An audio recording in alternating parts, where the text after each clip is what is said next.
Hello दोस्तों, आज class 10 का कौन सा चैप्टर स्टार्ट होने वाला है? कौन सा चैप्टर? तो चैप्टर 2 कौन सा है? बहुपद को लेके चैप्टर 2। हाँ, चैप्टर 2 है कि बहुपद। बहुपद से पहले चर के बारे में पता होना चाहिए। चर राशि क्या होती है? क्या? चर राशि ऐसी राशि जिसका मान परिवर्तित होता रहे।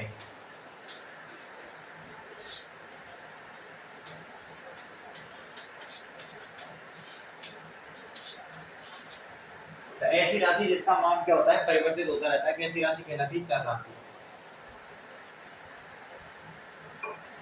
चर राशि हुई ऐसी राशि जिसका मान क्या होता है? परिवर्तित होता रहता है। अब चर राशि में बहुपद के लिए आते हैं व्यंजक। क्या आते हैं? अब व्यंजक क्या होते हैं? व्यंजक होते हैं चर राशि और अचर राशि। चर राशि और अचर राशि दोनों से मिलकर बने होते हैं। चर राशि और अचर राशि जो होती हैं, चर राशि और अचर राशि के योग, गुणा, अंतर, भाग आदि संक्रियाओं से जो पद बनते हैं उनको हम क्या बोलते हैं? व्यंजक। उनको क्या बोलते हैं? व्यंजक। व्यंजक क्या बोलते हैं? चर राशि और अचर राशि के या तो योग की संक्रिया हो या इनमें गुणा हो, भाग हो, घटाव हो, इस तरीके की संक्रिया से जो पद बनते हैं वो क्या बोलते हैं? व्यंजक। और जब व्यंजक जो होते हैं वो क्या बनाते हैं? बहुपद। व्यंजक जो होते हैं वो क्या बनाते हैं? बहुपद। व्यंजक जो होते हैं वो संक्रिया करके क्या बनाते हैं? बहुपद का निर्माण करते हैं। ठीक है। अब जैसे बहुपद में क्या हो गया? 6x² + 5x + 7 इस तरीके से हो गया। 9x² + 95 या 7x² + 9x - 4। ये सारे जो भी ये क्या है? बहुपद के उदाहरण है। ये क्या है? बहुपद के उदाहरण। ये क्या है बेटा? बहुपद के उदाहरण है। अब बहुपद के उदाहरण यहाँ तक तो आ गया। तो चर राशि क्या होती है? जिसका मान क्या होता है? परिवर्तित होता रहता है। चर राशि जिसका मान परिवर्तित होता रहे।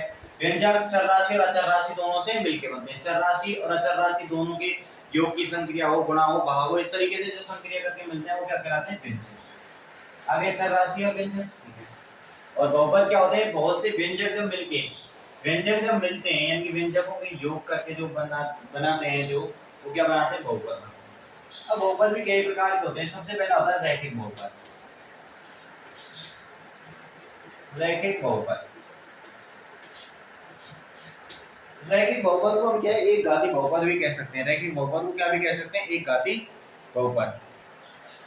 यानी कि ऐसा बहुपद जिसमें एक ही घात हो, जिसमें चर राशि की एक ही घात हो। ax + b, 9x + 7, 9y + 4, इस तरीके की जो बहुपद है वो रैखिक बहुपद कहलाते हैं, जिनमें चर राशि का मान क्या हो? 1 हो। यहाँ पे a और b कांस्टेंट, चलो ठीक है, a और b ना लेके 3 यहाँ पे ले क्या। तो चर राशि जो है x y, x हो गया, y हो गया, इन चर राशि की घात कितनी है? 1 है। चर राशि की घात कितनी है? 1 है। तो कैसे बहुपद कहलाएंगे? रैखिक बहुपद। उसके बाद बात करते हैं द्विघात बहुपद की।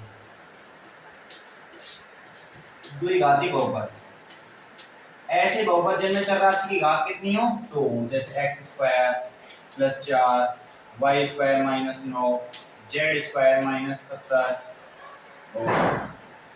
इस तरीके के जो बहुपद होते हैं वो क्या होते हैं? द्विघाती बहुपद, जिनमें चर राशि की घात कितनी हो? 2। चर राशि की घात कितनी हो? 2। त्रिघाती बहुपद ऐसे बहुपद जिनमें चर राशि की घात कितनी हो? 3 हो, जैसे x³ हो गया, 9x³ + 4 हो गया, 9x³ - 7 हो गया। इस तरीके के जिनकी चर राशि की घात कितनी हो? चर राशि की घात 3 हो।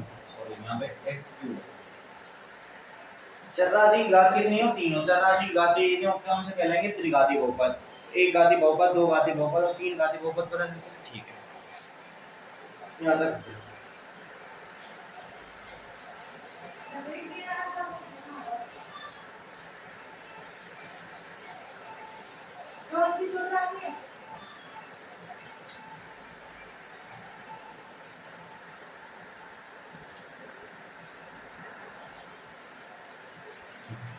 अब बात करते हैं बहुपद के शून्य को लेकर।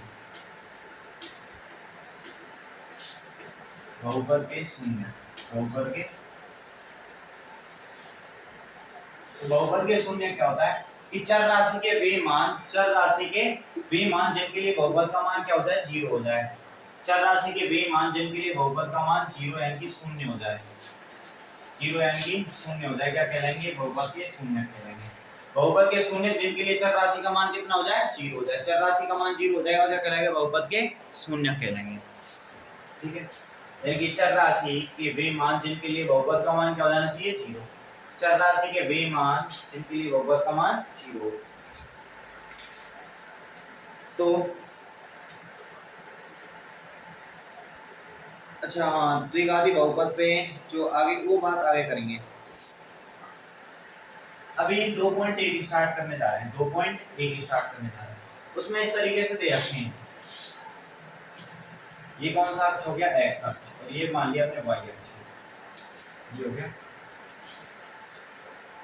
ये माइनस एक्स होगा, ये माइनस वाई होगा। अब इस तरीके से ग्राफ जा रहा है, इस तरीके से ग्राफ जा रहा है, और हमें कह दिया कि ये किसी बहुपद का क्या है, ग्राफ है। ये किसी बहुपद का क्या है, ग्राफ है। अब ये किसी अगर बहुपद का ग्राफ है तो इसके शून्य कितने होंगे, तो शून्य कितने होंगे, यानी जो एक्स अक्ष को जितनी बार टच कर रहे हैं ना, जो ग्राफ है एक्स अक्ष को जितनी बार टच करेगा वही क्या कहलाएगा, शून्य कहलाएगा। एक्स अक्ष को जितनी बार टच करेंगे वही क्या कहलाएंगे, शून्य। तो बताइए ग्राफ एक्स अक्ष को कितनी बार टच कर रहा है, 1 2 3 बार, कितनी बार, 3 बार। तो इसके शून्य कितने होंगे बहुपद के, जो ये बहुपद, जिस बहुपद का ग्राफ है ना, जिस बहुपद का ग्राफ है, किसी बहुपद का ग्राफ है, उस ग्राफ के जितने भी शून्य होंगे वो कितने शून्य होंगे, 3 शून्य होंगे। कितने शून्य होंगे, 3 शून्य होंगे। तो ये जो है इसमें कह रहा है कितने शून्य होंगे, तो हमसे बहुपद के शून्य पूछेगा, जब बहुपद का ग्राफ दे देगा।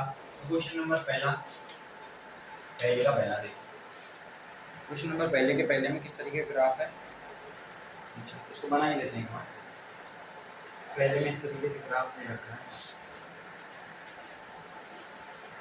ये दे रखा है, ये बहुपद का ग्राफ इसमें।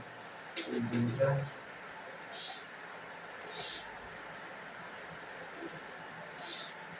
दूसरा ये है, यहाँ पे बना देते हैं तीसरे को। तीसरा है इस तरीके से,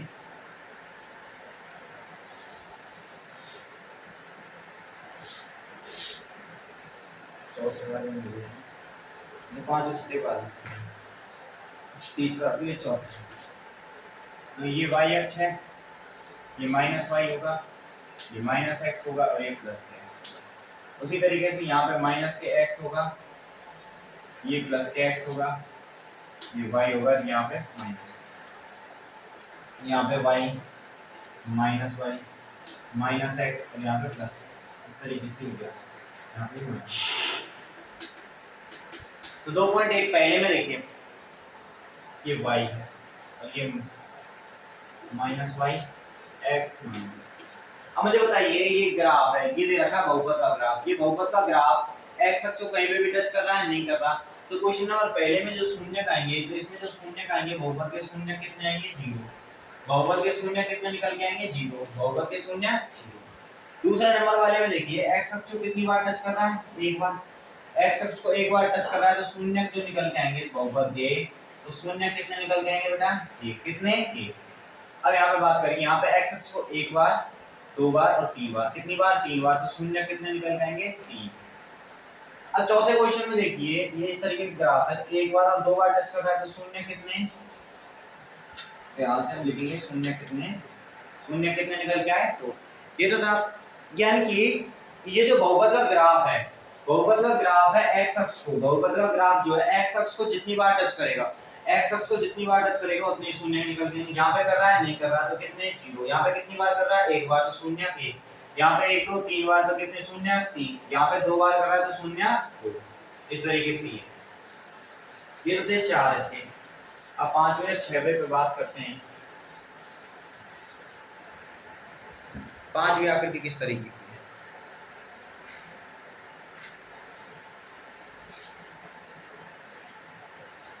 पांचवी आकृति इस तरीके से दे रखी है।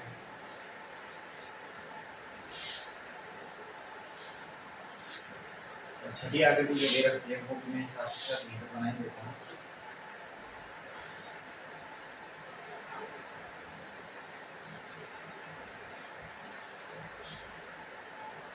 ये पांचवी आकृति है, ये x अक्ष हो गया, ये y अक्ष हो गया, ये माइनस y है और ये माइनस x। इसी तरीके से यहाँ पे माइनस x है, ये माइनस y है, ये x अक्ष और ये कौन सा अक्ष है? हमें ये कौन सा है? पांचवा नंबर है, पांचवा रेंज। अब बताइए इसमें x अक्ष को कितनी बार टच कर रहा है? तो एक बार, दो बार, तीन बार, चार बार। कितनी बार? चार बार। तो इस आकृति के जो शून्य निकल के आएंगे, तो कितने निकल के आएंगे वो शून्य? कितने शून्य निकल के आएंगे? चार बार टच करा। अब यहाँ पे देखिए, टच करने से मतलब ये नहीं क्रॉस करके जाने चाहिए, नहीं, टच करने से मतलब है, देखिए यहाँ पे ये टच कर रहा है, यहाँ पे टच करके जा रहा है ना, दो बार और ये तीन बार। कितनी बार? तीन बार। इसके शून्य कितने निकल के आएंगे? तीन। इसके शून्य कितने निकल के आएंगे? तीन। यही थी आपकी 2.1 प्रश्नावली। हाँ बिल्कुल, ये कौन सी थी? 2.1। तो 2.1 यहाँ पे खत्म होती है आपकी। 2.1 क्या होती है? यानी कि जब हमें ग्राफ देके शून्य पूछेगा तो ग्राफ देके शून्य कौन से रहेंगे? जो उस ग्राफ को क्या करेंगे? टच करेंगे। जो उस ग्राफ को क्या करेंगे? जो ग्राफ जो है एक्स अक्ष को जितनी बार टच करेगा।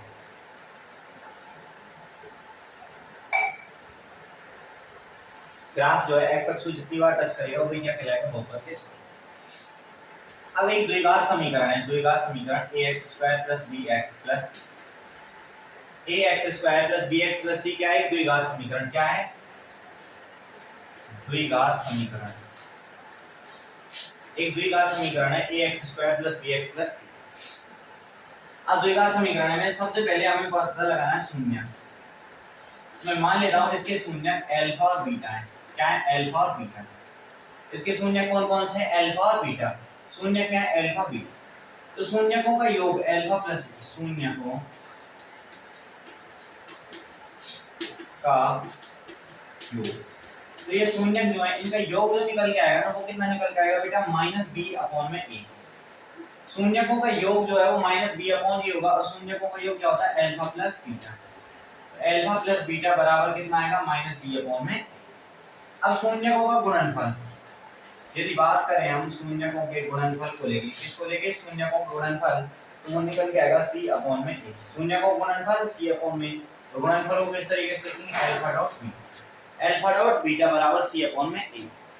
अच्छा, त्रिघाती समीकरण के लिए नहीं, अभी ये द्विघाती समीकरण के लिए देखो। त्रिघाती समीकरण में ये आएगा -b/a रहेगा यहाँ पे, कि alpha beta plus beta gamma और गामा उस तरीके से आएगा। अल्फा बीटा गामा हो जाएंगे उसमें, c/a और d/a और आ जाएगा, -d/a वो जोड़ेगा, वो गुणनफल में आएगा। तो बाद की बात है, बाद में देखेंगे। द्विघाती समीकरण क्या हो गया? ax² + bx + c कैसे समीकरण है? द्विघाती समीकरण, क्योंकि चर राशि की घात कितनी है? 2। अधिकतम घात शून्यक मान लिए इस समीकरण के शून्यक अल्फा और बीटा हैं, तो शून्यकों का योग कितना होगा? -b/a और शून्य को गुणनफल कितना होगा? Alpha dot beta. गुणनफल कितना होगा? Alpha dot beta. तो आइए 2.2 को स्टार्ट करते हैं। इसमें कुछ नहीं है, इस तरीके से शून्यक निकालने हैं। इस तरीके से हमें शून्यक निकालने हैं। शून्यक निकालने के लिए बहुपद समीकरण जो है उसको क्या करेंगे? 2.2 क्वेश्चन नंबर 1 में कह रहा है कि द्विघात बहुपदों के शून्य ज्ञात कीजिए तथा शून्यकों और गुणांकों के बीच सत्यता की जांच कीजिए। शून्य और गुणांकों के बीच क्या करनी है? सत्यता की जांच। तो क्वेश्चन नंबर पहला है, पहले का पहला दे रखा है x² - 2x, x² - 2x x² - 2x - 8 ये दे रखा है। ये क्या दे रखा है? आपने को एक समीकरण दे रखा है। तो सबसे पहले यदि इसके शून्य निकालने हैं, क्या निकालने हैं? शून्य। तो शून्य निकालने के लिए हम क्या करेंगे? ax² + bx + c से क्या करेंगे? से तुलना कराने का, से तुलना कराने। जब हम ax² + bx + c से तुलना कराएंगे तो यहाँ से a का मान बताना मुझे, 1 आएगा, b का मान -2 और c का मान 8 है। तो सबसे पहले आएगा शून्यकों का योग, शून्यकों का योग, और वो क्या निकल के आएगा? शून्यकों का योग -b/a, तो -2 -b/a तो -2 अपॉन में a की वैल्यू 1, तो माइनस गुणा माइनस कितना हो जाएगा? प्लस, तो प्लस के 2 आएगा शून्यकों का योग। अब शून्यकों के गुणनफल पे बात करते हैं। तो शून्यकों का गुणनफल क्या होता है? c/a।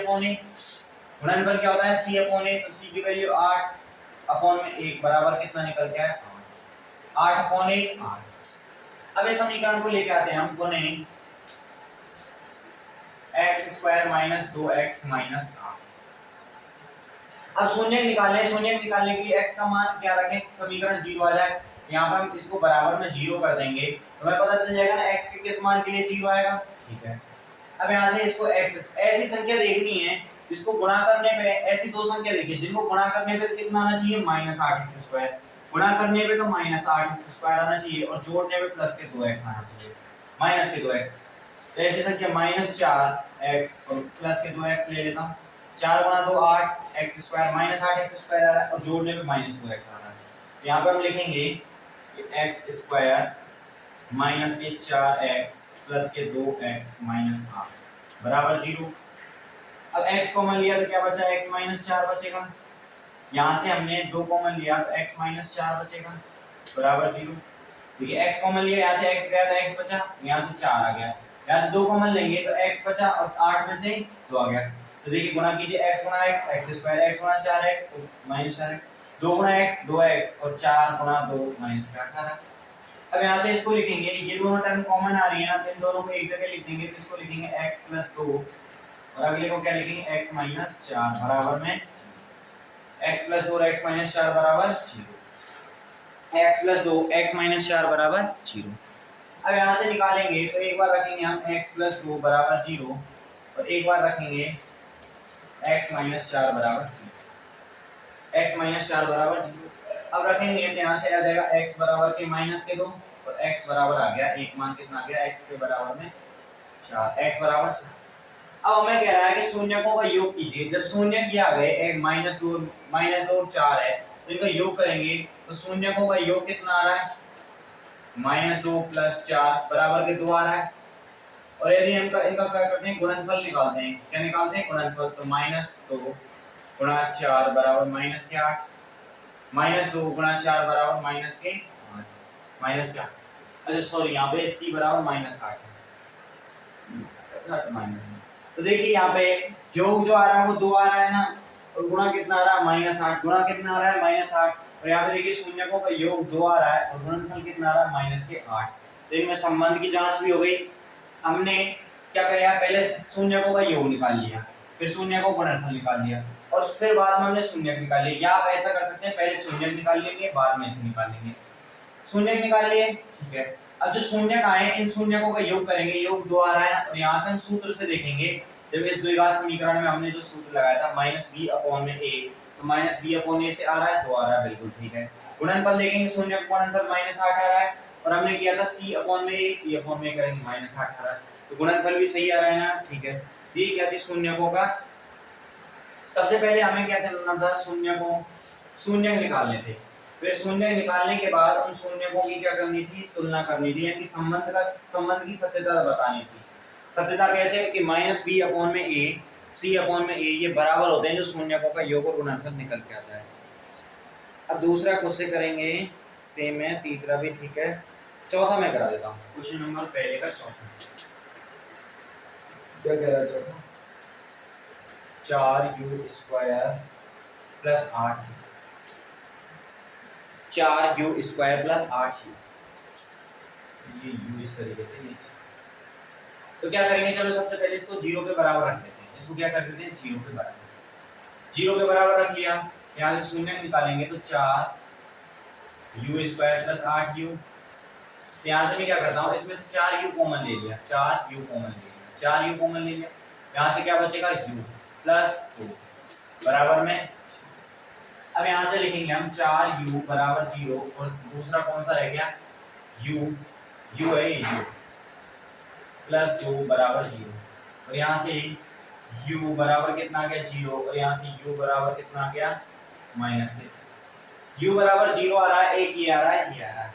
अब इनका हम क्या करते हैं, सबसे पहले शून्यकों का योग। तो शून्यकों का योग क्या करेंगे बेटा, शून्यकों का योग बराबर कितना होता है, बराबर करेंगे 0 - 2, 0 + -2 बराबर कितना आ गया, बराबर यहाँ पे लिखेंगे, बराबर कितना आ गया, माइनस, बराबर कितना आ गया, माइनस। अब इसी तरीके से शून्यकों का हम क्या निकालते हैं, गुणनफल, शून्यकों का गुणनफल। तो शून्यकों का गुणनफल निकालेंगे तो शून्यकों का गुणनफल कितना आएगा, 0 × -2, तो कितना निकल के आया, तो शून्य को गुणनफल कितना है 0। अब इसको हम किससे तुलना कराएंगे ax² plus bx plus c से। ax² plus bx plus c से हम क्या कराएंगे इसकी तुलना करेंगे। जैसे ही हम इसकी इससे तुलना कराएंगे तो a का मान बताइए मुझे 4 आ गया, b का मान 8 आ गया और c का मान क्या आएगा 0। b का मान 8 आ गया, c का मान 0 है। तो शून्यकों का योग क्या होता है, शून्यकों का योग बराबर माइनस b अपॉन a, तो -8 अपॉन में 4 बराबर -2, -2 निकल गया है, ठीक है। अब शून्यकों का हम क्या निकालते हैं गुणनफल, और शून्यकों का गुणनफल c अपॉन a, c की वैल्यू कितनी है 8 अपॉन में a की वैल्यू c की वैल्यू कितनी है, सॉरी c की वैल्यू 0 अपॉन में a की वैल्यू 4, 0 अपॉन 4 यानी कि 0। अब यहाँ से देखिए कि शून्यकों का योग कितना निकल के आया -2, और यहाँ से शून्यकों का योग जो निकल के आया वो भी -2, ठीक है। गुणनफल कितना निकल के आया 0, और यहाँ पे भी गुणनफल कितना निकल के आया 0। तो हम कहेंगे कि जो समीकरण दिया है उसमें शून्य का हमने पता चल लिया, शून्य कौन है, हमने -2 और 0, शून्य कौन है -2 और 0, और संबंध में जांच करते हैं तो शून्य और गुणांकों के बीच संबंध कैसा आ रहा है, सत्य आ रहा है। शून्य और गुणांकों के बीच संबंध कैसा आ रहा है। इसी तरीके से पांचवा है उसको कर लेंगे।